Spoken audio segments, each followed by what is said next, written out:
talaga siya. Ayun, apat yan. Apat sila. Ang ganda. Sarap niyan. Tamis daw niyan eh. So, ayan.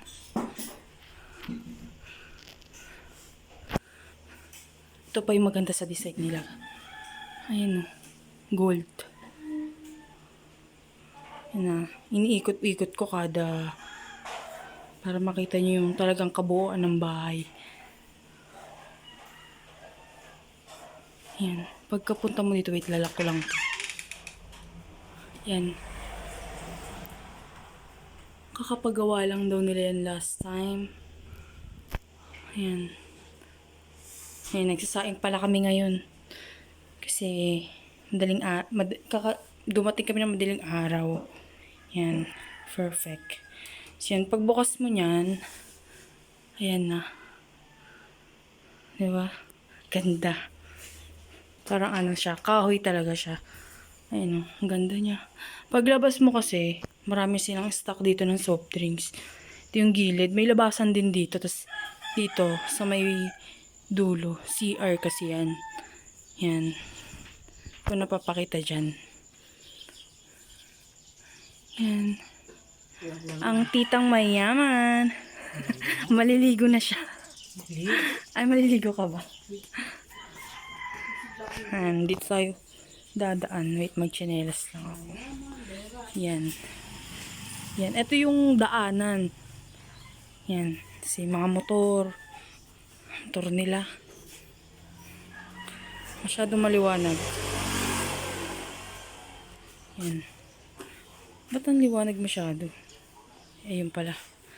Yan, guys. Paglabas mo yun na. Diba? Ang laki din dito.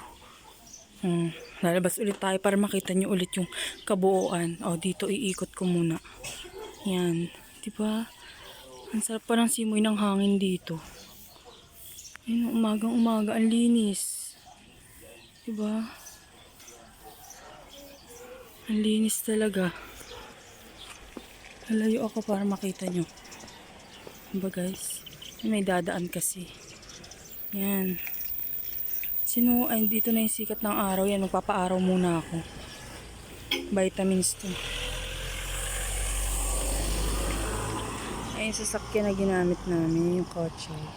Yung van. Ang dami dumadaan dito eh. Sobrang tahimik lang dito. Sarap dito.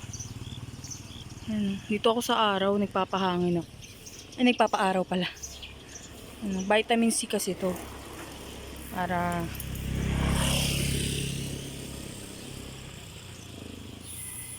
ganda dito oh. Ang lawak pati dito. Ano kaya may-ari nito? Diba? Nakita nyo ba yan? Ang linis. Ayun oh, ang linis dun oh. Yan. Na, kitang-kita nyo yung buong bahay. Ay, aangat ko pa. Yan na.